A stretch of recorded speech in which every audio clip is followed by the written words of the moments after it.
Hello and welcome to episode 2 of the now live streaming Speaking of Happy. So happy to have you join us here. I hope that you're out there on the YouTubes and the Twitches and the Facebooks. And this week has been pretty wild. Needless to say, was totally unprepared for this show, but I am going to make it through because I have a very special guest on the show with me today. The communications director of ACLU of Iowa is with us today. I'm going to bring you on here. Say hello to Veronica Fowler. Thank you so much. I am so appreciative of the fact that you're like, let's do it. Let's just do it. Let's do it. Well, this is a great topic to talk about, I got to say. And I really enjoyed the show. I watched a couple of episodes and just really thought-provoking. Thank you. You actually were probably watching, well, I don't know if you watched the Speaking of Happy because there's 2 different shows and they run concurrently every other Friday. So one Friday will be Frankly Speaking. Oh, I see. And then opposite Fridays are Speaking of Happy, which is what we're doing right now. And Speaking of Happy is going to be made up of just interviews of folks like yourself who might be someone who is with an organization who has who's doing great work or doing wonderful things for the community, which your organization absolutely is doing. Both you and ACLU Nebraska does a lot of things to support the transgender, non-binary, and gender non-conforming community. So first of all, well, there is indeed a lot to do, is there not? So we're just going to jump right into it. Okay. One of the reasons why I reached out to your organization to begin with was the lawsuit that y'all filed, and we're going to just touch on that briefly because I know that we don't want to say too much. But can you just give a little bit of background information about the lawsuit itself and what prompted ACLU Iowa to file the lawsuit? Right. Well, I have to say that advocating for transgender rights in Iowa, in the Midwest, and of course in this country is a very target-rich environment. There's just so much to do on so many, many fronts. And our legal department, I have to say, has been rather brilliant in these aren't just things that kind of happen. Somebody called out of the blue and said, hey, I'm having problems, represent me. We've really been very, very strategic, and all of our litigation is that way. We file lawsuits not just to represent people who are having problems and who are being discriminated against, because we want to get the law changed so that we don't help just one person. We help thousands and tens of thousands of people. And so the lawsuit that was just filed basically is a lawsuit that is trying to stop the state's practice of denying Medicaid coverage for gender-affirming surgery for transgender Iowans. And I don't need to tell the viewers of this program why that is so incredibly important. But it is actually the culmination of a whole series of lawsuits, because it feels like basically starting back, 2017, we filed a lawsuit on behalf of 2 transgender clients, Carol Ann Beal, Ariana Good, to block, there was a Medicaid ban on coverage for gender affirming surgery. And with Medicaid, it was transgender, gender affirming surgery was like the one thing that was carved out. Other things weren't. It was just, if you were transgender and you need this care, you can't get it. And so it truly was discriminating. It was like setting transgender people apart. And, Iowa were rather fortunate to some extent in that transgender people are specified in the Iowa Civil Rights Act as having, protections. And that really strengthens a lot of the lawsuits that we do. But basically, so then we were successful. The case went to the Iowa Supreme Court and said that these people should indeed be able to get coverage under Medicaid. But then the legislature, just a month later, said, we're going to pass a bill because we're going to amend the Iowa Civil Rights Act to remove those protections against discrimination on transgender people. And we're going to say, because it's a public accommodation. And so then just weeks later, we come back, we file a new lawsuit. We're just going mano a mano with these legislators who were just hell bent on denying transgender people their rights. So anyway, so we filed the lawsuit, and in this case, same clients, Micah Covington and Aiden Vasquez, who are freaking heroes. And we were trying to block the new law that just got passed. And so at the Iowa Court of Appeals at one point said, okay, with this lawsuit, your clients weren't actually denied. You only said that the rules would deny them. So they actually need to get their surgeries denied coverage. Then you can come back and file a new lawsuit, which is what we just did. So it's just this funny tit for tat. And anybody who's been watching the Iowa legislative session knows that there are just a handful of legislators who just seem determined to deny fundamental rights, to humiliate, to strip information from transgender people. I mean, it's really disheartening. Yeah, it's incredibly disheartening. I mean, it has increasingly. So I came out late in life. I've always been a member of the LGBTQ plus community, but I didn't come out as transgender until 2015. And in that amount of time, as visibility has increased, this anti-trans legislation just is climbing with it, and it's so annoying. And some of it's just wacky. I mean, maybe wacky is a trivial term for something that is so damaging, but it's like, who stays up at night and thinks these things up? Like at one point, there was legislation being proposed that doctors could not tell transgender children that surgery is an option. That this gag order on doctors. I mean, well, and this is the part that really gets me, right? For anybody who knows even just the slightest, young folks and their parents, the choices that they're making are A, allowing them to express the gender that they identify with, and B, after puberty, going on suppressors. Yeah. Right. Yeah. And the thing that really gets me even more is the fact that these same doctors and people that want to say no to trans folks having surgery have absolutely no problem if an intersex person, a doctor is saying, look, you need to make a choice for your child. It's going to make their lives much easier. And the truth of the matter is half the time they're wrong. The odds are not good. Yeah. And it's actually more than half. I mean, it ends up actually being more than half. So you did share a couple of really awesome resources. Like I said, this was a last minute kind of a throw together on this, but I'm going to share my screen here so we can of walk through this a little bit. You can tell me a little bit about what we have, what we're seeing here. What are we looking at here? Well, basically, it's an outlining of your rights as a transgender person in Iowa. There weren't a lot of resources like this when we first created it, and it's been updated. And we talk about the Iowa Civil Rights Act and how Iowa is one of a handful of states that does actually have protections specifically based on gender identity. And so we get into that. And then we talk about discrimination in employment, in education, in public accommodations, which is restaurants and bakeries and wedding venues and restrooms and things like that. And then we also talk about discrimination in healthcare, which is part of what this litigation that we've been doing is about. Discrimination in housing, discrimination in credit practices, religious exemptions. And then there's all sorts of issues, of course, that transgender people can run into with your name change and your identity documentation, and what to do about legal documents. Basically adoption and foster care. You can't be denied or turned away from adoption or foster opportunities because on the basis of your gender identity.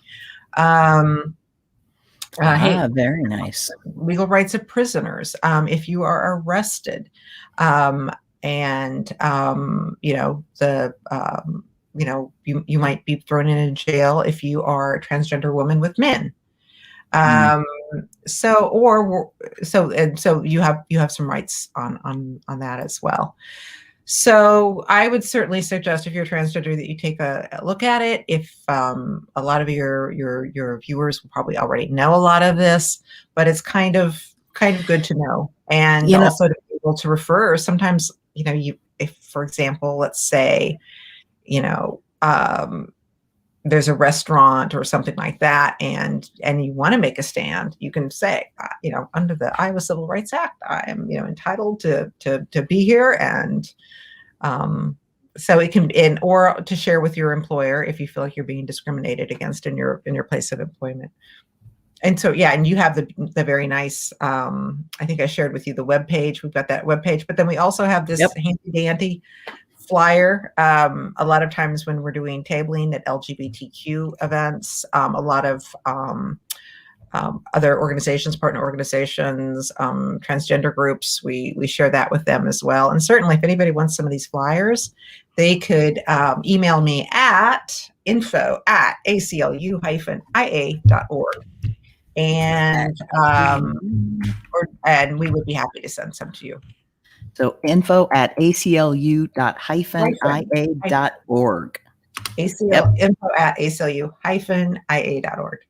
All right. I just put that in the chat so that folks could see that there. I'm going to take that down off the screen. But thank you very much. I mean, this is really really incredibly important information. And I mean, I'm just like, it seems like every other day I'm hearing about another, like there were, I think someone at one point said there were 130 different anti-trans bills trying to get past this last legislative cycle all across the U.S. Yeah, across the country.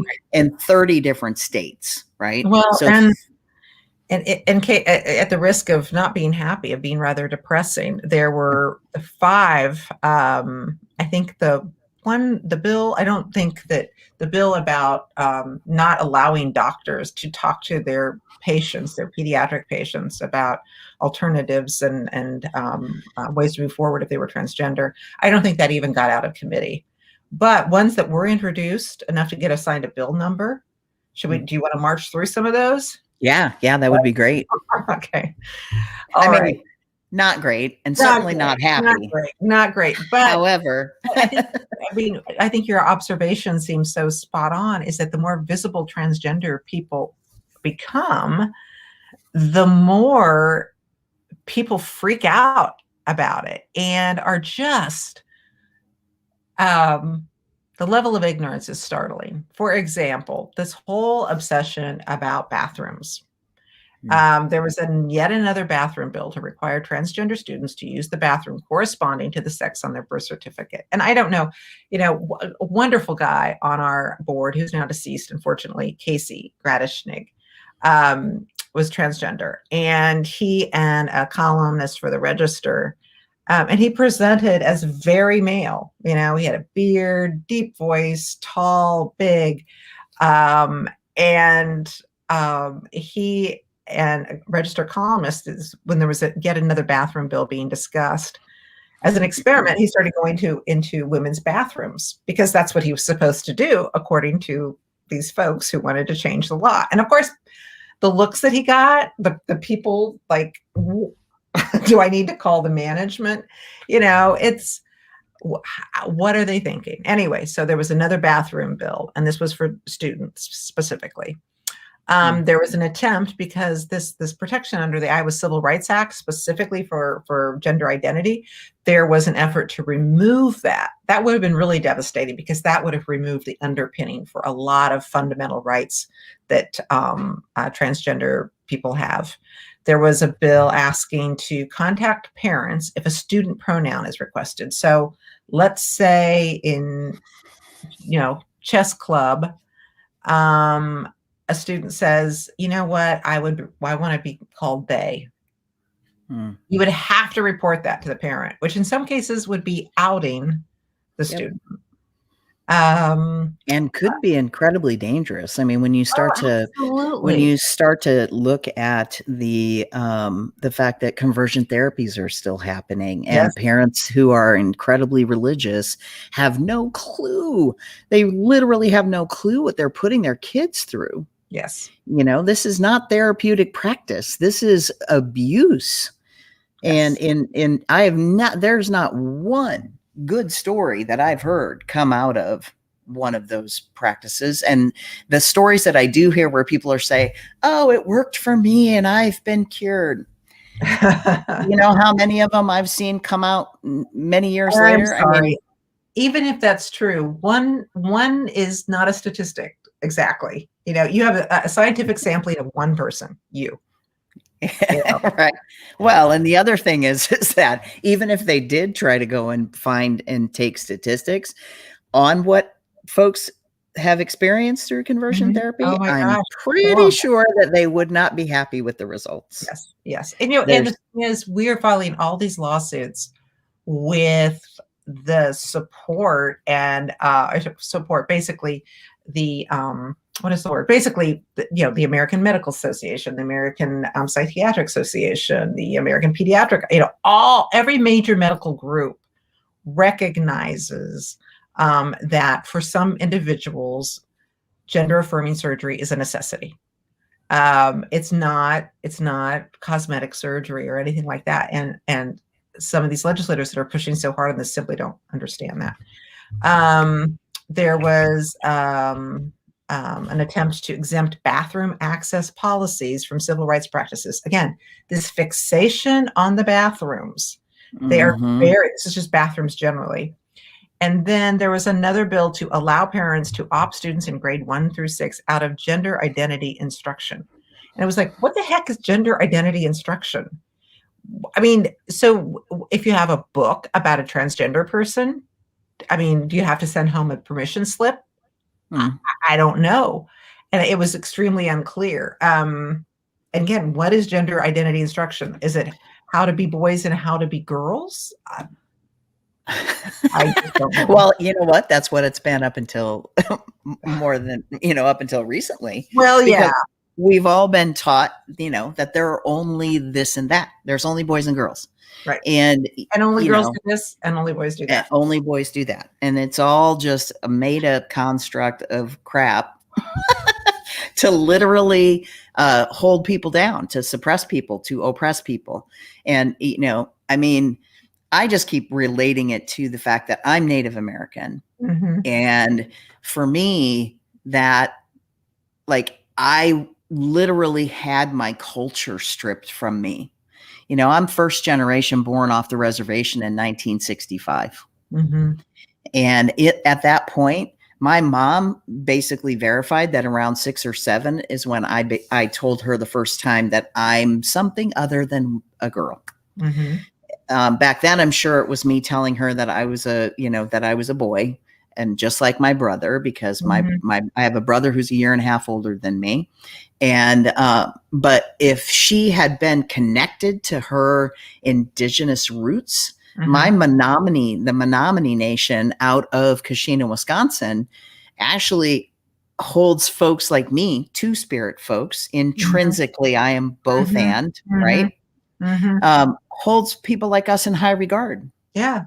Well, and it's in a lot of cultures. It's not, it's just recognized as a thing. It just is. I have but look at it like this. Yeah. But if we look at it like this, what if we did hold folks like us in high regard? What if these religious folks who keep saying, well, thank you, I appreciate that. What if these religious folks who want to persecute us actually die, go to meet their creator, and the creator says, sorry, you effed up, baby. It's really, really mean. Well, and it's interesting because that's a lot of people really, really mean. Yeah. And a lot of cisgender folks are even, looking at it as, why are these people so mean?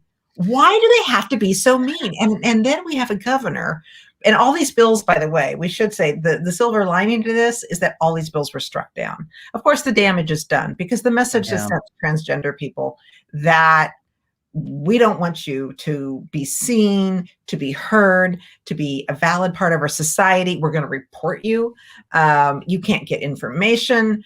Please just sit down, shut up, go away. And fortunately, it's not working. And I also think it becomes increasingly a generational thing. I think my children and my grandchildren will be in a world where transgender people are just aren't such a big freaking deal. They're just two-spirited people. They are part of the culture. We all come in different flavors, shapes, sizes, preferences, sexualities on a spectrum, you know, Yeah. and genders on a spectrum. And Well, and I, but I'm going to have to die out first. Just me and my well, generation. We're going to have to be dead. you and me both. Although sometimes I have to wonder, it's like, I'm going to be 56 this year, and I have always been an out. 58. Hey, well, you look great. Well, you make 58 look great. There you go. Yeah.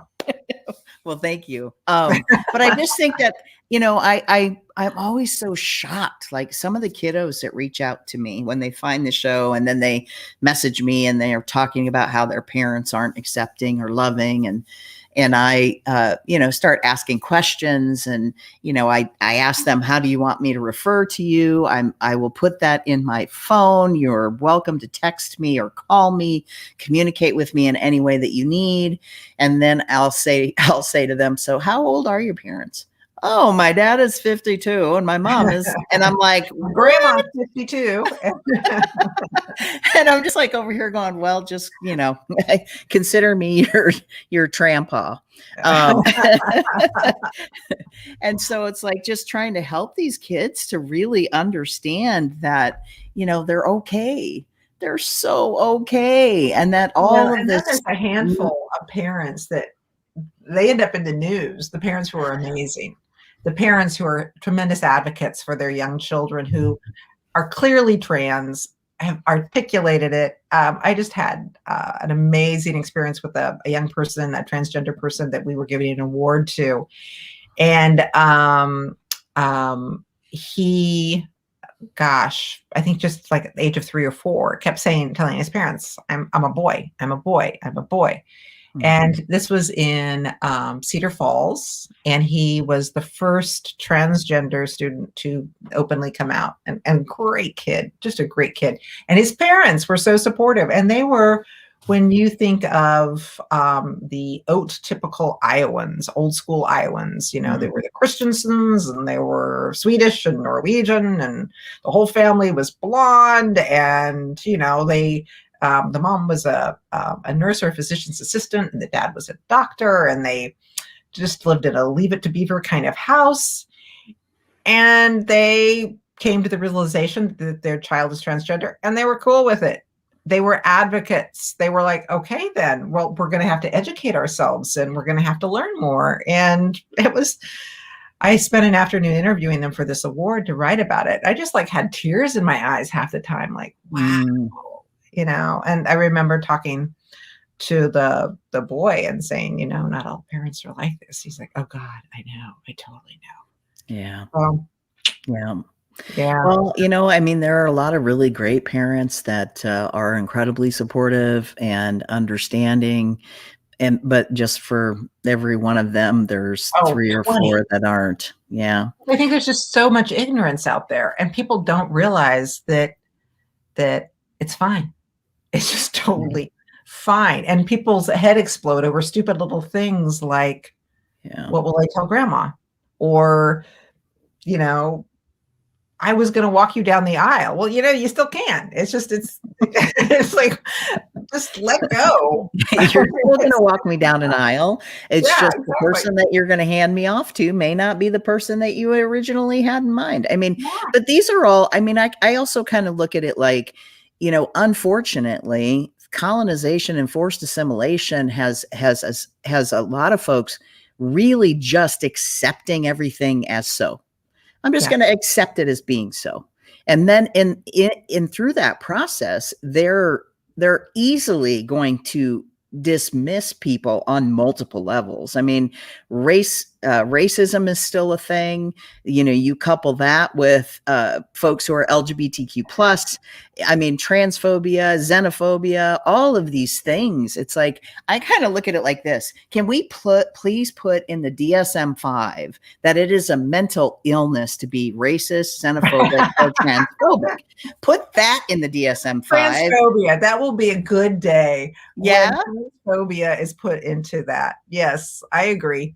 And let's just send these folks off for therapy and some of these other things that white supremacy that we all need. Yes. Yeah. White supremacy as well. Like let's form of delusion. Let's put them all away. Let's just like they've said for decades, for as long as I've been alive, they're like, why can't all the LGBTQ plus folks just go live on an island somewhere? Well, why can't you? Yeah, please. Go and find your island. Who's that actor that actually bought an island? I can't think of his name. It'll come to me later. I'm old. No, that's fine. That's fine. Yeah, well, it is going to be an interesting time, but I think you're right. Is that somehow people are not able to think that what my preferences and beliefs are not everybody else's preferences and beliefs, and nor should they be. Right. That, yeah, just because I believe it and I think it or I choose it doesn't mean I should mandate it and make it the law that everybody else should be like that. Yeah, exactly. Exactly. The thing that really also just baffles me is when you say here, you sent me an email about continuing the work about medically necessary healthcare coverage. Mm-hmm. What's the biggest thing that you hear from private insurance? Well, because the thing that I always tell folks is, look, there are companies that offer health insurance, right? And then your company has that company, they select that company to be your provider. Mm-hmm, mm-hmm. And then based on the things that you think that your people need, you then get a premium. They charge you a premium, right? Mm-hmm. Yep. And I'm curious, what are some of the big questions that come up between the private insurance and the Medicaid?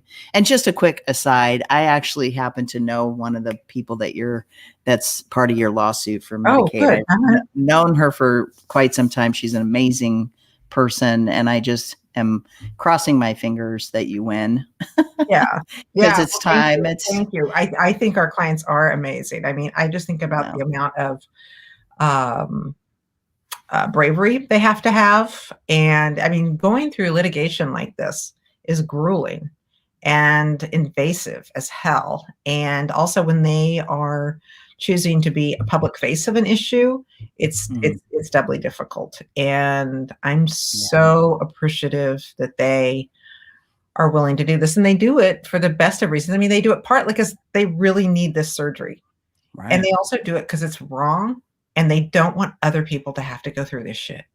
Right. And those are. I mean, yeah, absolutely. So again, back to the question quick about what are private insurers. Well, the nice thing is we actually, as part of this whole legal strategy that our legal department is so brilliant about, is we have been working long and hard on the Medicaid, the government insurance for low-income Iowans portion of it, because they have been denying people medically necessary gender-affirming surgery. But we also had success with private insurance. And so we had another amazing, amazing client, Jesse Vrew.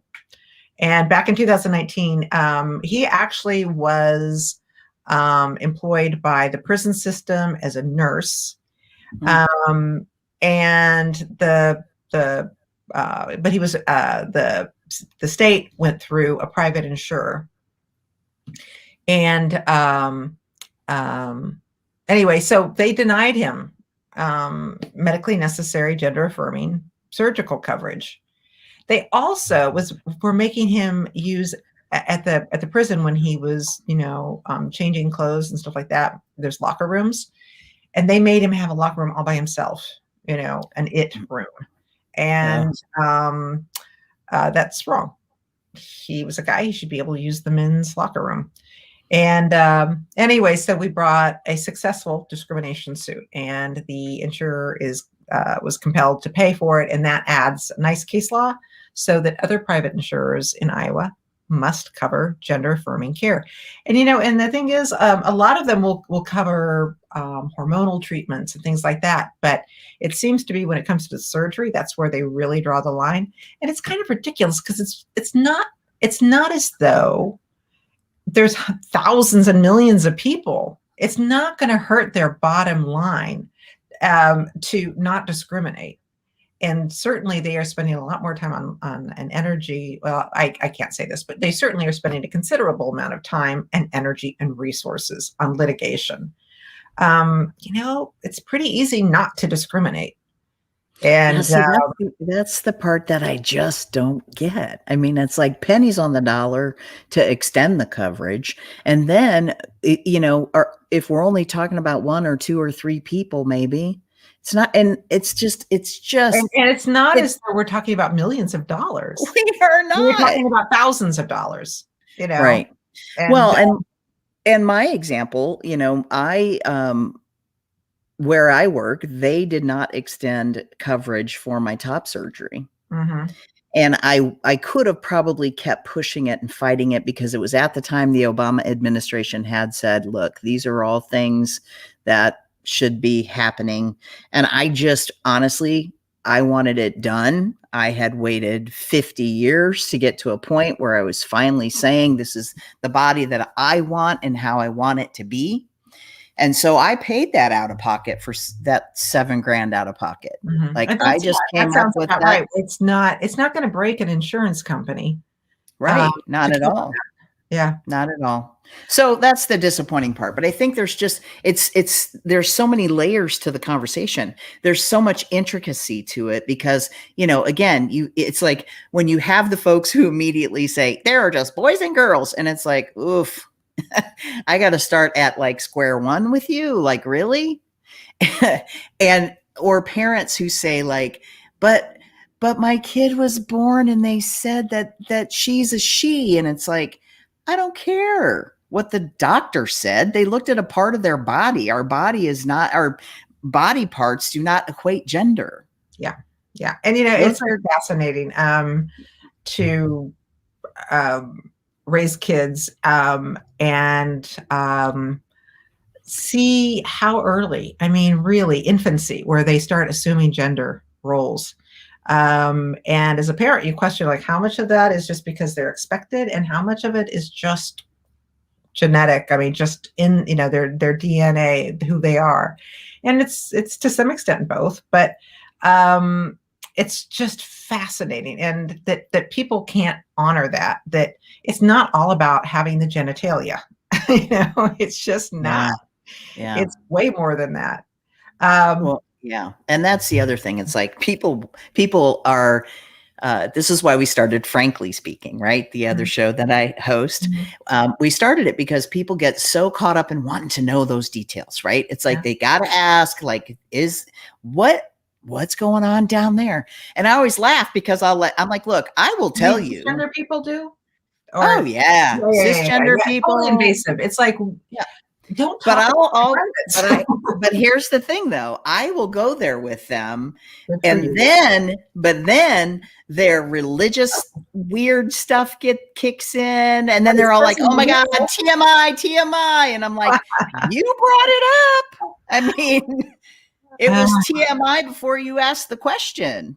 Right. So, I think human beings are well, and let's to take it back to the legal and the sort of rights aspects.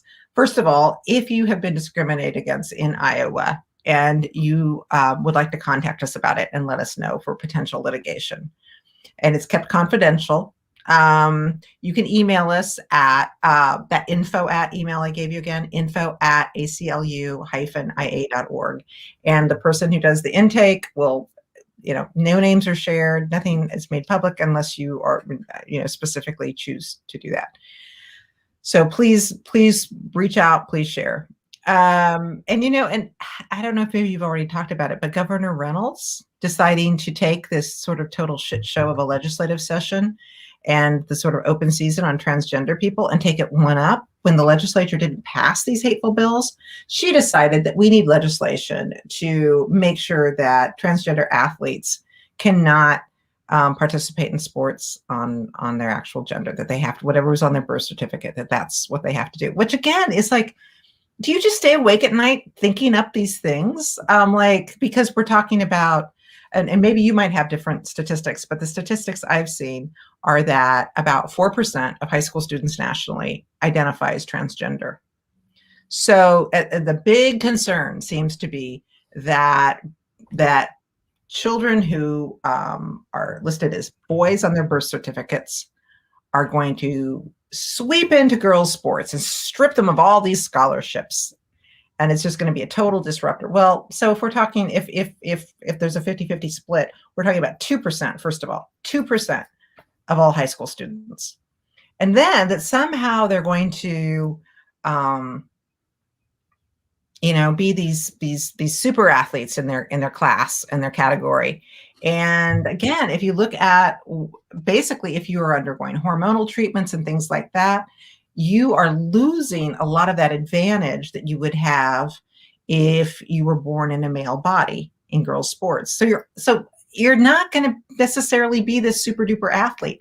Right. And then the other part of it, if you want, and it doesn't matter if it's 2% or if it's 50%, rights or rights. So I don't want to, but somehow including these people and not discriminating against them is going to totally change high school sports is just a fallacy based on ignorance and hate. Yeah. So anyway, look at the case of Caster Semenya.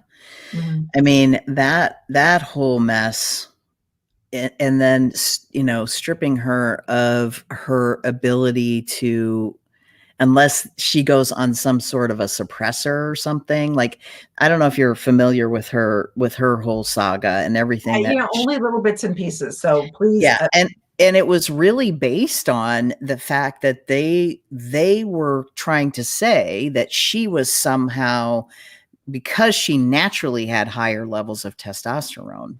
Right. Well, that's a whole other to it. Exactly. And so it's like, what do we do then? Do we start to say for sports across the board that you have to have some sort of test? And if you're female, you have to be at this level. And if you're male, you have to be at this level. And it's just like, you know what? The truth of the matter is this. Why do we gender that to begin with? We act like guys are so great and they're all so fast and look at us. And we're so small men who are not strong. And I will tell you. And I'm a big guy, but I'm also not strong. Well, and I will tell you, I'm actually a big girl who is strong. I'm 5'10", and I won't share my weight, but I'm certainly not going to blow away. And I remember, in high school, people would say, "Why are you not out for football?" And I'm like, "Really? Thank you very much." So, if I were a student athlete and they were suddenly testing, they probably would have tested me. And my voice can be very low, and so what? They're going to test me before every track meet because I'm big and I have a low voice. Yeah. So yeah, what's the criteria? And the other part is, again, other studies that I was looking at, even if you're not undergoing, hormone therapy or anything like that, it only gives you about a 10% physical advantage in some sports. So, for example, gymnastics, it's not going to be an asset in any way, shape, or form. And anyway, but I think you bring up a brilliant point about why do we even have sports gendered in the first place? Why don't we do, maybe with wrestling, we do weight classes, height classes, and things like that? Because all of us have advantages and disadvantages of how we were born, how we were raised, how we were nourished. And why do we even have that? It's like, why do girls have to play football with on a boys' team and get special permission? Why don't we just have football? Or why do we have girls volleyball and boys don't tend to be on this team? Why not? And we can also even kind of use the like, what is your skill level kind of thing, right? What's your skill level? What do you want to be in varsity is people who are maybe more advanced level. So then we're looking at it completely differently than if Yeah. we were to look at just male or female. Like, I'll tell I you what, absolutely. I tell people all the time, if I was born assigned male and was still as feminine presenting and acting as I am, I would have been annihilated in grade school. Mhm. Yeah, I would not have. Yeah, I would have not have boded well. Mhm. And so, but I also look at it like this. I mean, I kind of look back on my life now and I think, wow, I'm fortunate in that I was born assigned female because I've been socialized as female. I get to have all my feelings and all those things until I come out as trans and I Mhm. start my transition and I'm kind of finding my gender journey now. And now it's like the flip side of the coin is I'm toxic or I'm uh Or are you toxic? or I got to man up. I got to man up. Oh, oh. If I speak up, instead of looking at it as I'm just speaking up and speaking the truth, I'm now being toxic. I'm engaging in somehow toxic masculinity. I've Oh, had I see. folks in group settings a couple different times accuse me of that.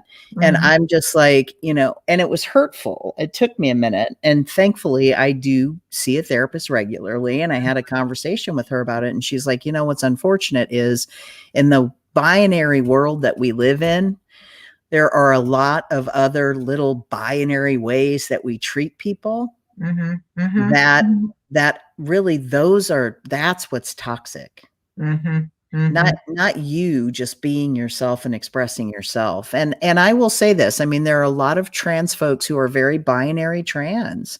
I Mhm. mean, they're my good friend Avalisa, who co-hosts Frankly Speaking with me. She is a a woman's woman. Oh, she yeah, yeah, is I saw her. Yeah, she is absolutely. All the tiaras in the yeah, background. yeah, Yeah, for she her is backdrop. That's impressive. incredibly feminine presenting, and it has always been her way. And so I don't want to take that piece away from her. But I think at the same time, the reason why Avalisa and I get along so well is we talk about how can we uplift and educate people so that they can understand, like, you know what, you're valid. If you're a woman and you are on that far scale of that femininity and you want to wear all the makeup and the dresses and that whole, the stilettos or whatever, that Mhm. is okay.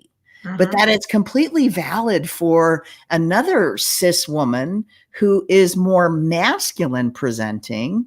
It's very valid for her to be that as well. And it doesn't mean that we automatically start using male pronouns with her, because Mhm. Mhm. but our minds, like, people honestly with a mask on, I get misgendered all the time. Mhm. Like I Mhm. said, I'm a bigger person and I don't know what they're looking at 95% of the time. I'm going out dressed just like this Oh, yeah, I have t-shirt. actually if guys for people from behind, I've been mistaken as a guy with long sir, sir.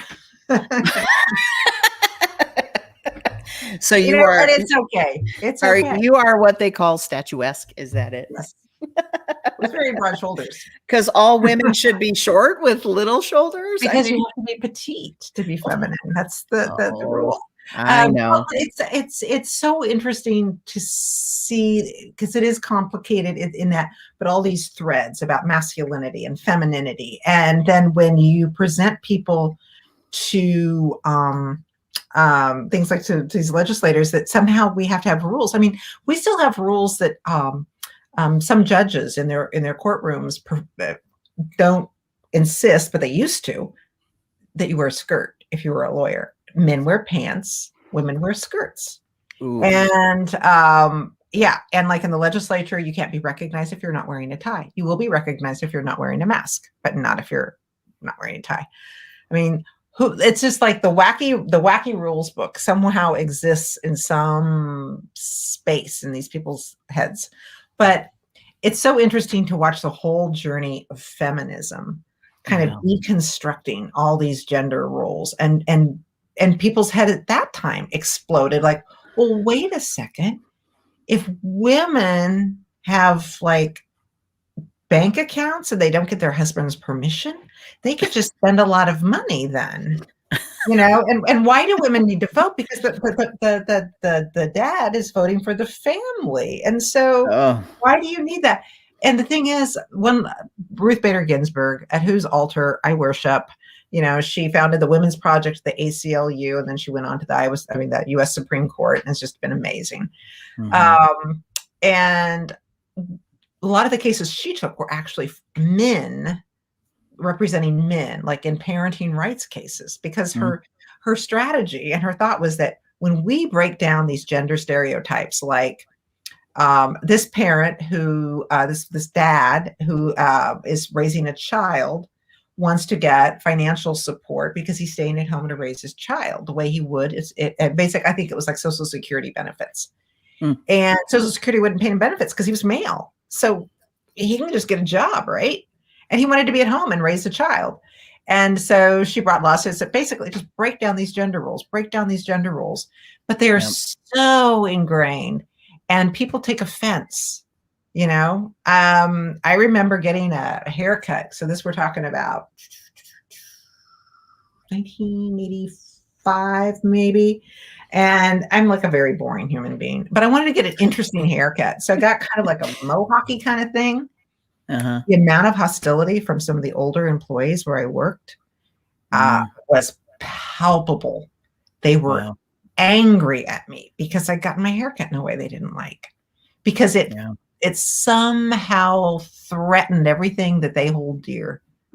Girls are girls, boys are boys, and don't muddy it up, because it makes my circuitry explode, and I don't like that I have to think about these things. Yeah. That's what the bottom line is. I had a coworker who consistently misgendered and dead named me, even after it had been 3 years past my even coming out as trans and changing my name and all of that. And the response was always, "You just need to be patient." And I said, "I don't know, 6 months, maybe a year. Okay, pushing it, but 3 years, sorry, patience is all up, buddy." Yeah, that's pretty effed up. If you make it clear that it's really important to you. Yep. Oh, that's why you want to do like passive aggressive things. Like this is the person, mispronoun them, call them by their grandma's name or something like that. Yeah. But what's really interesting though is I find that people just don't care to actually be better. I honestly have gotten to the point, that's not everybody. I had enough people that I'm not saying it's not everybody, but a lot of the folks over this past 5-6 years of my coming out as trans and sharing and doing the work that I've done, I had a former classmate from high school reach out to me, and he was really upset, right? Really upset. And he's gone on and on about how his sister has taken away his ability to be in communication with her children and her family because one of her children came out as trans. Okay. And he was upset because she said, "Nope, sorry." And so I just asked him, I said, "Well, what was the crime? What was your violation?" And he said, "Well, I am just absolutely not going to use male pronouns with this child that I know is a girl." And I said, "Well, then I guess you and I shouldn't be talking." He's like, "What do you mean?" And I said, "My pronouns are he, him. They're not if it's convenient for you to say. And kudos to your sister for cutting you off, pal." and he was like, "What?" And he goes, "I cannot believe that you actually agree with her." And I said, "Yeah, I do. What's her name and what's her phone number? I'd like to call her and thank her for having the cojones to cut you off." And I even tried a little bit. I said, "Look, let's talk. Let's see if I can uplift your knowledge and your awareness and get you some education and help you to understand why this is important, right? Why this is important." He's like, "Okay, fine." So we start kind of chit-chatting, and we're doing the back and forth Facebook message, right? And it just got to the point where I was like, you know what, dude, I'm done. I'm blocking your ass. I'm deleting you. I'm blocking you. My identity, my personhood, my humanity is not up for debate with you. And your nephew, and your nephew's humanity. I mean, come on. Come on, give me a break. It's like I just got an email from the Trevor Project because they released their 2021 survey results, the national survey, LGBTQ youth mental health. And among some of the key findings, 42% of LGBTQ youth seriously considered attempting suicide in the past year. Which including, is why the option of having including surgery is life-saving option for some people. Including more than half of transgender and non-binary youth. 12% of white youth attempted suicide compared to 31% of Native and Indigenous youth, 21% of Black youth, 21% of multiracial youth, 18% of Latinx, and 12% of Asian and Pacific Islander. I mean, these statistics alone, like, where is your humanity? Yeah. That's where I just don't get it. I mean, it's so baffling. Things like our governor going after kids. Where is her humanity? Is she even open to actually having the right knowledge and education around this topic? Or is she just shutting it all out? Amazing high school students who were interviewed in a Register story in reaction to that. And I thought, what would be really amazing is if a group of high school students who were transgender went and talked to her and said, we exist. I wonder if she'd come on an episode of Speaking of Happy and have a conversation with a couple of youth. I would certainly encourage you to ask, because the worst thing she do is say no, right? Yeah, she probably will. Chicken. Yeah. Well, and that's unfortunately her choice. But if you care about Iowans, you should care about transgender high school students. You should care about them all. I mean, they are your constituents, whether you want to believe it or not. They are your constituents. And I mean, all Iowans, they matter. And our governor serves all Iowans, including those who disagree with her. And also, though, especially kids. I'm sorry, because kids are more vulnerable. They just are, just by virtue of their mental development, their age, their dependency on their parents and income for parents, and their dependency on the schools that by and large are run by the government. So it's painful to see people going after kids. Oh, yeah, absolutely. Your ex-Facebook friend going after his freaking nephew. Really? Yeah. Yep. And I mean, the whole time, and I kept saying over and over and over again, he goes, he who? And I'm like, your nephew. What? Oh, I'm still here. My camera just decided to shut off. There we go. It does that. And I mean, he even got into a debate with me about that.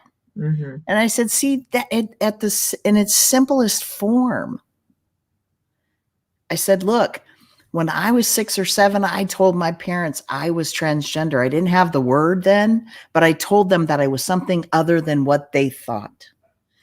And I went for how many more decades later, having to hide this part of myself and suppressing that part of myself. And here you have an opportunity to have your nephew actually live his life in a way that he can be authentic and genuine, and you want to say no? That's the part that really gets me. You want to say, nope, sorry, can't do it. Can't do it.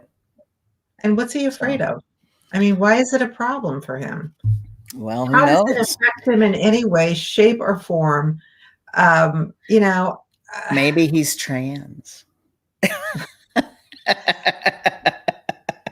A lot of the folks that are adamantly opposed, I mean, there has been a lot of folks who have been adamantly opposed to LGBTQ plus rights, who then many years later come out and say, oh my God, I feel so horrible for doing what I did. Well, I have, having grown up in an era where, you couldn't, it just wasn't done to be openly gay.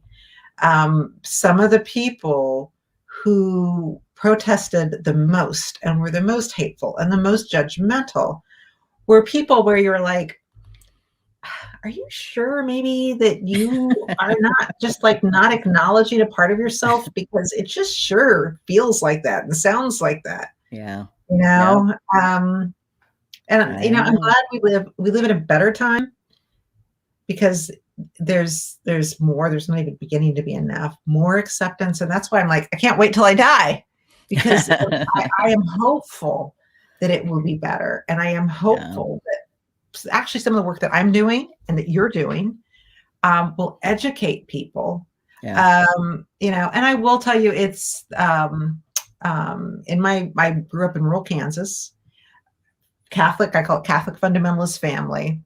And at one point I was like, I'm, you know, huge, large numbers of people, and nobody had come out as gay. I'm like, what's wrong with us? Because again, if you look at statistics, there are some of us that are gay, and just, I thought, is our family just so not accepting? Because they wouldn't be. And finally, one of my great nephews came out, and to a sister who once was going to shun a family member on her husband's side because he was gay, and she was worried that her daughters would catch it. Oh, geez. And yes, but she's grown, and it's beautiful. It's a non-issue. Yeah. It's just a non-issue. And I can't wait until he brings a boyfriend home for Christmas, and I'm going to give them both a big hug. Well, I am very happy to hear that your family is open and affirming, and that you're, let's not go that far. But they had an experience in which at least there are folks that connect and are supportive. Yeah. That's the part. Because you know what? Back in the day, you know, when I came out the second time, nope, there was not a lot of support. I was actually told that I couldn't come back home. Yeah. My parents basically experience, I'm afraid, isn't it? Yep. The late 80s. That's what you got. Well, listen, we have filled almost the entire hour. Veronica, thank you so much. For those of you who are still watching, Veronica from the ACLU Iowa, and they are currently have filed a lawsuit in Iowa to challenge some of these folks who have been denied health care coverage, both on the private insurance side and on the Medicaid side of health care coverage for transgender folks living in Iowa. So thank you so much for the work that you do. This was great. You know, it's a nice way to spend a Friday afternoon. So I appreciate it. All right. Well, I know you said you had some plans, so you are welcome to drop off. I'm going to chat with my folks just a little bit longer. But again, Veronica, thank you so much. Appreciate you. If you ever want to come back on the show, if you ever have anything important to share, or when these lawsuits get hammered out, if you want to come back on your show. I really do. Yeah. What's that? I said, I want to see Governor Reynolds on your show. All right. I'm going to try. I'm going to see what I can, going to see what I can arrange. Let me know how it goes. Idea. Let me know how it goes. All right. Toodles. I will. Okay. All right. Bye. All right. That was awesome. So wonderful. Like I said, though, I have been like a little discombobulated this week. That was Veronica Fowler from the ACLU of Iowa. And there was just a number of different anti-trans legislation that was attempting to be passed in Iowa. And they're just doing some really awesome stuff there. Hey, it's my cuz. Thanks, Susan. Thanks for being here. Thanks for watching. Appreciate you. So anyway, so that's it. I mean, just for those of you who are still watching, we got about 3 viewers, it looks like 2 or 3 folks watching. So what we're doing, if I could just speak, is every other week, you're going to see Speaking of Happy. Right? Which will be me conducting interviews with folks like Veronica from the ACLU of Iowa, talking to other local organizations and groups. You know, we might do some fun things, get some musicians on the show.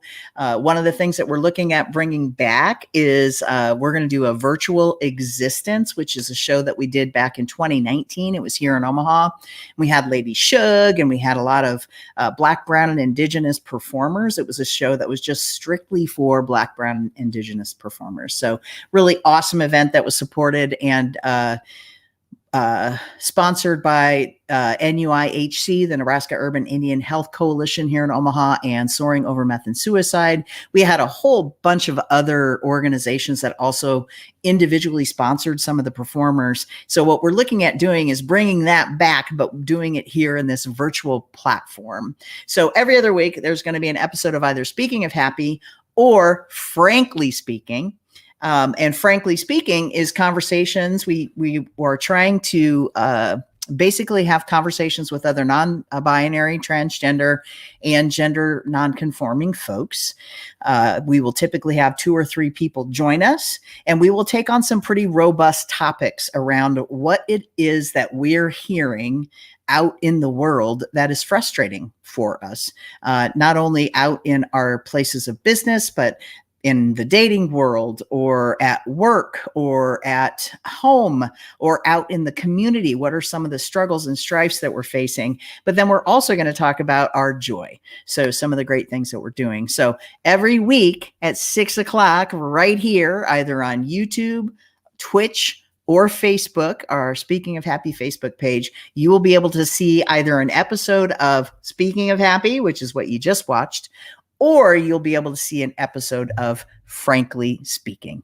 So for those of you who joined in and watched the show today, thank you so much. Totally appreciate it. Love y'all. And next week, we are going to be back with another episode of Frankly Speaking.